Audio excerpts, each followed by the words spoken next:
Good morning. My name is Miss Karina Jana F. Cardinal.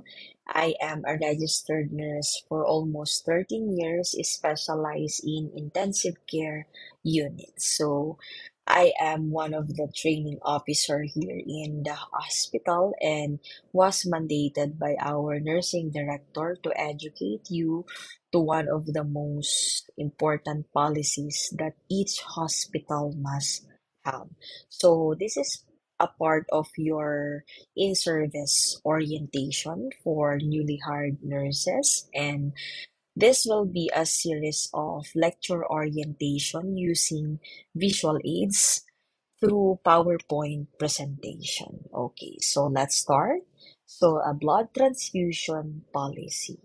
What what do you think? Why is it important? So, because unnecessary transfusion and unsafe transfusion practices exposes the patients to the risk of serious adverse transfusion reactions and transfusion transmissible infections because if left untreated, it can cause a serious life-threatening condition. Okay, these will be our learning objectives for today. To remember the key components of blood transfusion policies and procedures, to understand the importance of transfusion safety, applying the eligibility and the screening process, analyzing the process of obtaining informed consent for blood transfusions, managing common adverse reactions associated with blood transfusion and protocols for managing them, and knowing the ethical considerations and professional responsibilities. So let's start. So according to the policy, this is the only hospital approved transport containers that must be used in transporting blood and blood products from the blood bank to the nursing unit and vice versa. Okay, so this is the only approved transport containers. Next, the blood and blood products for two different patients will not be released to one stop nurse at the same time. Why? Because we are preventing any error, especially those who have the same name. And from the blood bank, they allow to issue only one unit of blood at a time unless it is emergent or large volume is needed. So what's the standard administration time of the blood, the POC-RBCs? From the policy, we need to transfuse the blood within 4 hours from the issuing time, and any blood and blood products must be returned to the blood bank if not administered within 30 minutes from the time it was released from the blood bank. And once it exceeded the acceptable administration and return time, an OVR or the occurrence variance report must be generated and the blood unit needs to be discarded. So, how do you verify the patient's identity prior to the administration of blood? There must be two registered healthcare professionals. Remember, two registered healthcare professionals that verifies the patient's identity with at least two patient identifier from the wristband. So what are those two patient identifiers? The three names of the patient and the hospital number.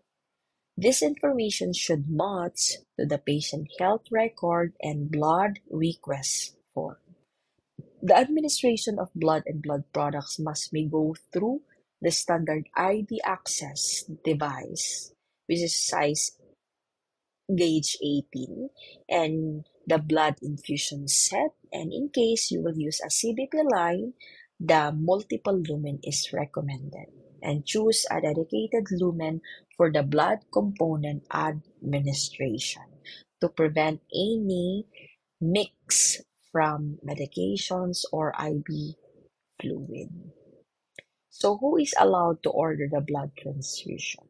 Only the physician is allowed to order a blood transfusion. Then who is responsible to obtain informed consent for blood transfusion? Again, the physician is the only responsible person to obtain the informed consent, not the nurses. Okay? So how do we obtain the consent for blood transfusion? The informed consent form is filled by you and procedure is explained to the patient by the physician. Okay? So what are the elements of informed consent? There are 5 elements of informed consent for blood transfusion. First is the description of the transfusion process, identification of the risks and benefits of the transfusion. Next is the identification of alternatives, including the consequences of refusing the treatment. Next is giving the opportunity to ask questions, of course. And lastly, giving the right to accept or refuse the transfusion. So what's the validity of the consent?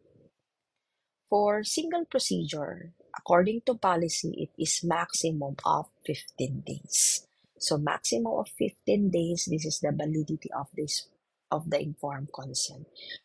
For repeating a single procedure, only one consent is required, as long as the time period is specified for the procedure covers the validity of the consent form. Next, for different procedure, make another consent, because different procedure, different consent, of course. So what are the instances in reobtaining consent?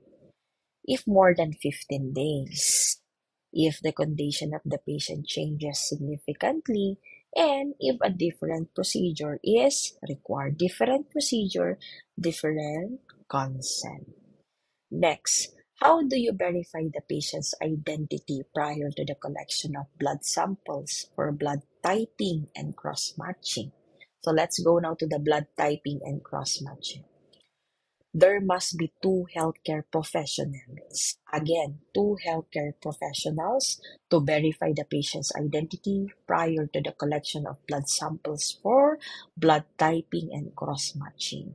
The verification is documented, of course, in the nurse's progress notes. So, this is the blood sample collection. If without history of BP, 2 samples is needed. Put the different time for each collection procedure. We need to put them in the EDTA tube. Then, if with history of blood transfusion, only 1 sample is needed from the laboratory. Then document the 2 staff nurses who collected the sample in the nurses' progress notes. Next, so how do you report the blood transfusion reaction? Let's go to the reaction. The nurse slash the physician generates OVR and complete transfusion reaction and document in the progress notes. If your patient has a blood transfusion reaction, what are your intervention as a nurse? So, as a nurse, immediately stop the transfusion once blood transfusion reaction is suspected. What are those symptoms? Body malaise, fever, chills, tachycardia. Then start the normal saline infusion or the NSS. Then undertake a rapid clinical assessment of patient's vital signs, the BP, heart rate, RR, O2 sat, and temperature. And collect the appropriate laboratory specimen. Next, in sending this blood specimen, 2 blood sample is required. First, 7 ml, put it in the red plain top, and 5 ml, put it in the lavender or EDTA top. Then, you should send 1 urine sample to the laboratory. It must be taken ASAP after the reaction. The second urine sample, it must be taken after 6 hours after the blood transfusion reaction. And the blood unit and BT set is placed in the biohazard bag and sent it to the laboratory. Next, where do you document now the blood transfusion reaction if there will be a reaction to your patients? You have to document it in the blood transfusion reaction form, and you have to document in the nurse's progress notes. That ends our orientation for the blood transfusion policy. Thank you.